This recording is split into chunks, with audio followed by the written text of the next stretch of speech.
Hi everyone, hope you are all having a great day so far. Well, I am Dr. Ajaz and today we are going to discuss about phylum Porifera. Well, phylum Porifera में आज हम general characters phylum Porifera के पढ़ेंगे and let's see what are these general characters.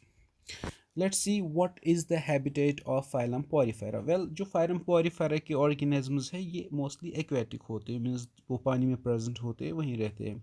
और दूसरा ये fixed होते हैं किसी भी स्टोन या किसी भी कोई भी बॉडी अगर पानी में प्रेजेंट है तो उसके साथ ये फिक्स रहते हैं और इनमें कुछ स्पीशीज़ इनकी है वो टेरेस्ट्रियल मतलब लैंड पे रहते हैं ज़मीन पे रहते हैं ठीक है इनका जो हैबिटेट है ये मोस्टली सॉलिटरी मीन्स अकेला रहना पसंद करते हैं लेकिन कुछ इनमें ऐसे भी है जो कॉलोनीज़ में रहते हैं एक साथ बहुत सारे ये जो फाइलम पॉरीफेरा के ऑर्गेनिजम्स है वो एक साथ बहुत सारे रहते हैं इनका शेप अगर हम चेक करेंगे तो इनका जो शेप है उसमें भी वेरिएबिलिटी है डिफरेंट टाइप्स ऑफ शेप्स इसमें प्रेजेंट होती है कुछ इनमें सिलेंड्रिकल टाइप के होते हैं कुछ इनमें वैस लाइक होते हैं मतलब वैस आपने देखा होगा if you can see here ये स्पॉन्ज है इसका शेप जो होता है वैस लाइक होता है कुछ इनमें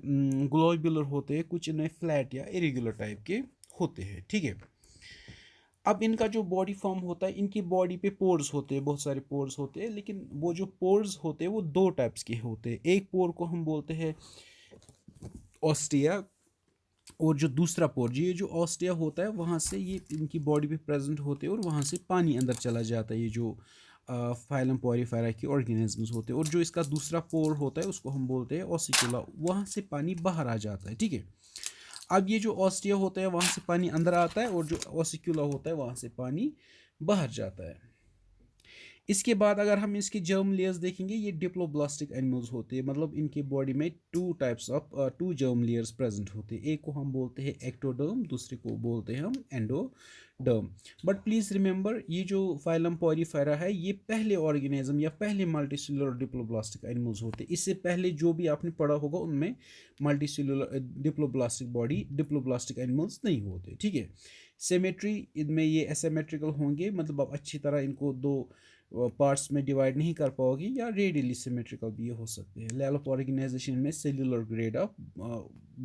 ऑफ बॉडी होती है मतलब सेल्स एग्रीगेट होते हैं एक साथ लेकिन वो independently without helping each other काम करते हैं बॉडी वॉल अगर हम इनका चेक करेंगे तो उसमें तीन लेयर्स प्रेजेंट होते हैं जो बाहर वाला लेयर होता है उसको हम बोलते हैं पिनेकोडर्म भी बोलते हैं और डर्मल लेयर भी बोलते हैं और ये जो बाहर वाला लेयर होता है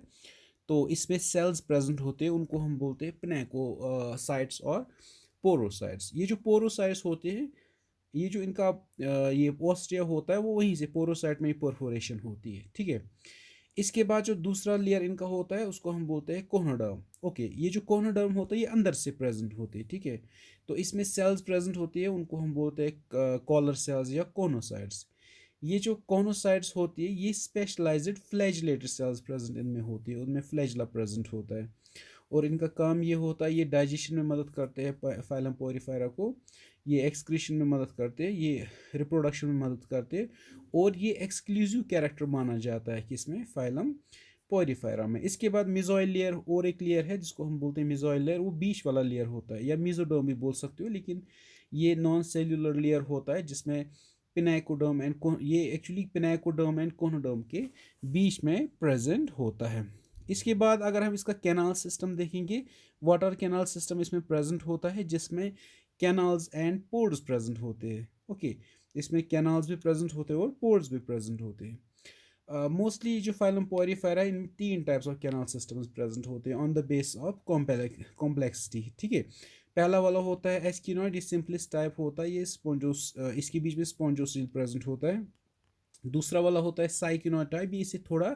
यू कैन से कॉम्प्लेक्स थोड़ा कॉम्प्लेक्स टाइप का होता है और जो तीसरा वाला इसका होता है वो होता है ल्यूकिनॉइड टाइप ल्यूकिनॉइड सबसे कॉम्प्लेक्स वाला इनमें कैनाल सिस्टम प्रेजेंट होता है ठीक है और ये जो कैनाल सिस्टम होता है इसका काम मैंने अभी आपको बताया इसका काम होता है कि फूड अपने साथ लाता है मतलब इसी के थ्रू वाटर आता है वाटर के साथ फूड आता है ऑक्सीजन आता है या कार्बन डाइऑक्साइड जो इसकी बॉडी में होता है वो कैरियन बाहर चला जाता है थ्रू ऑसिक्यूलम एक्सक्रीटरी मटेरियल या रिप्रोडक्टिव बॉडीज़ भी जो आती है वो वहीं से पानी के थ्रू फिर इसी के कैनाल सिस्टम से इसके बॉडी में चला जाता है ओके तो कैनाल सिस्टम का काम किस में होता है न्यूट्रिशन में होता है रेस्पिरेशन में होता है एक्सक्रीशन एंड रिप्रोडक्शन, ठीक है। इसका स्केलेटल अगर हम देखें, इसमें कैलकेरियस स्पीक्यूल्स भी प्रेजेंट होती है, ठीक है। डाइजेशन में इंट्रासेल्यूलर होता है, सेल के अंदर होता है। इसमें जैसे अगर आपको याद होगा